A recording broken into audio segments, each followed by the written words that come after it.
So the other day, I think I did a video. It was starting to rain, kind of sprinkling, and we had this whole area off.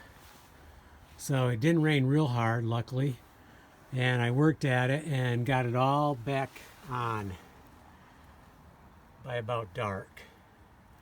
So this area right here, and you can see the difference. The other slate were a little different looking. They're black and had some brown going on. These slate are from the Vermont-New York border area, and the green are probably straight out of Vermont, because the place I got them did have 2 quarries in Vermont. The red came from on site at the place I did go, and that's a unique color. Or actually right there is the red. These are the kind of a mauve color. I'm not sure where they come from. Probably close to the red vein, be my guess. And so that's all on. I replaced a couple over here. You can see them. 2 up there. And as much as I wanted to get that painted this year, I'm not going to have the weather. So I'm planning on starting to take the slate ladder down today and get that inside where it's protected. Luckily, where we're at, I have a storage area right here. It's nice and handy. So for the most part, we've made a huge improvement on this roof. First of all, this valley was in bad shape, and you can look back at videos. So it should be really good. Once we get the ladder down, we have a little bit of aluminum to put on right here. So there was 2 areas over here. I'm sure I showed in a previous video, but there was a bad spot right in here. I didn't like it. It's been there, and I decided to tackle it while my tools are all up here before I go on to another roof, because there is another roof I want to get at over where on the cottage. A couple slate missing there, so we'll do a video on that. And then the other area I don't like and haven't liked, probably does not leak because the aluminum goes up into about here. So I'm not worried about this one leaking, but it just doesn't look good. So I'm thinking I'm going to try taking these 2 out and this one out. And that way I can just do 1 bib. So if I'm lucky, that's what will happen. If I'm not, we'll end up taking more out. But I don't like the looks of that one, but for right now, probably gonna let that one go. At some point in time, we're gonna replace more of these. So the other thing I did here was, there was a couple that were still okay, but if you do kind of like a pyramid, you can put these in pretty easy. Right here, 2 nails, 2 nails. Here I'm gonna only be able to do 1 nail and 1 nail. Could do a second nail up in here, but I really don't need to, because these 2 would kind of swing together, and they're going to be both brand new, so they're going to stay in place, and 1 will hold it. And then up here I'll carefully do a bib, which brings me to another point. I do need to put 1 here. I don't really like the looks of this, but it's covered up, because we'll put a full one right here. So the only thing exposed, just like right there, is from here down. So we're going to let that one go for now. Maybe at some point when we replace even more, we would change that one, but it's going to be okay for now. So here we're going to drill and put 2 in here, and then we can put 2 full ones that are not cut. So these are square on the bottom. So notice how the bottom is. You have this short one to protect this seam right there.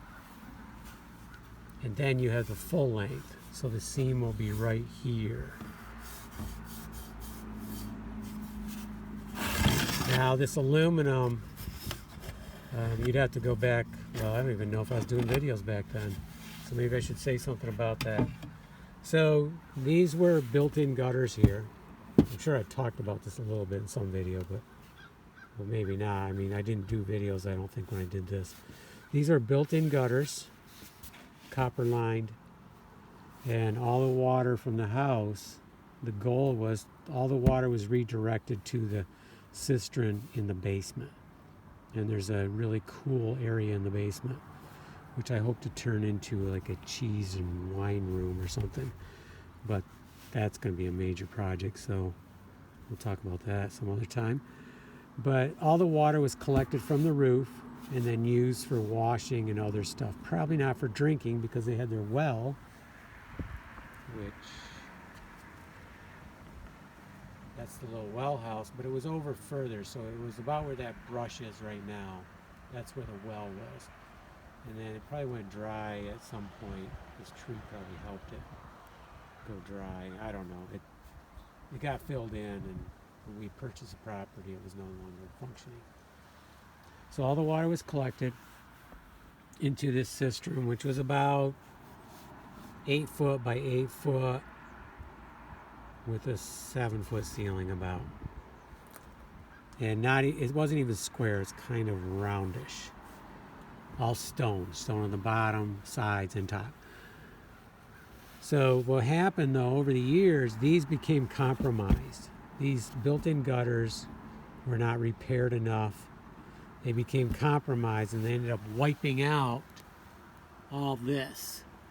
And that allowed, not in this case, but on the sides of the house, it allowed a lot of damage to the siding, or a lot of paint coming off year after year, no matter how much you painted it.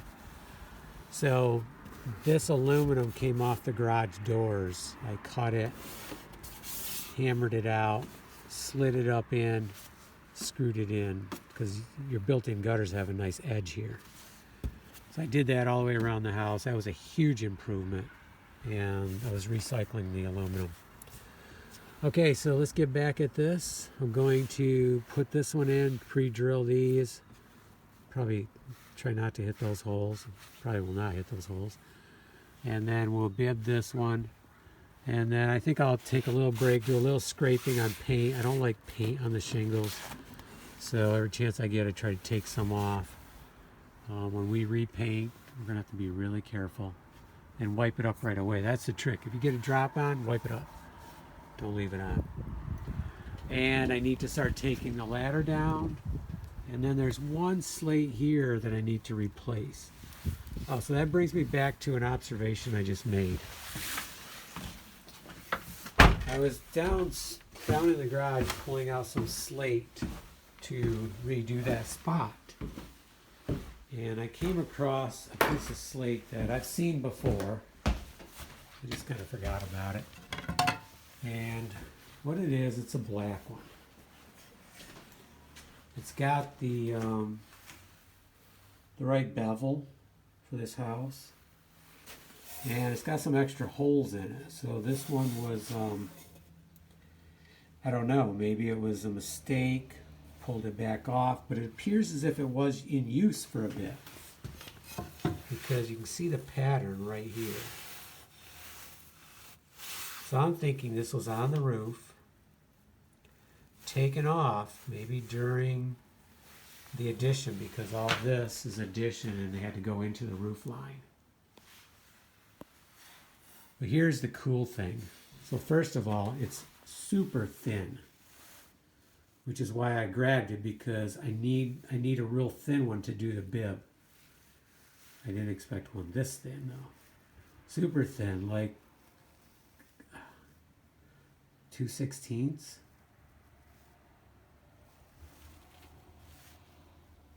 Yeah, I don't even know if it's that.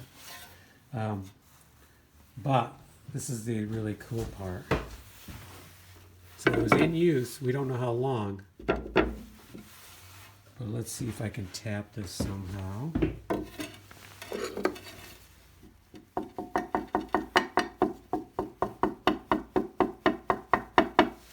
So my point is, it's very hard. So this is one that was originally on the house, I think. Here's one that's brand new. Although this one's a lot thicker, so it's going to make a little bit different sound. So it's probably not a total comparison. Here's one that was taken off today. So if this is one of the originals, remember I was questioning about how thin were they originally? Well, I think this might answer the question. This was an original, I'm quite sure. Was on the roof long enough to leave a pattern, taken off, and it still is super hard. So I think they were really thin slate to start with, and they were very good slate, very good black slate. Okay, let's go put the roof back together where we took apart.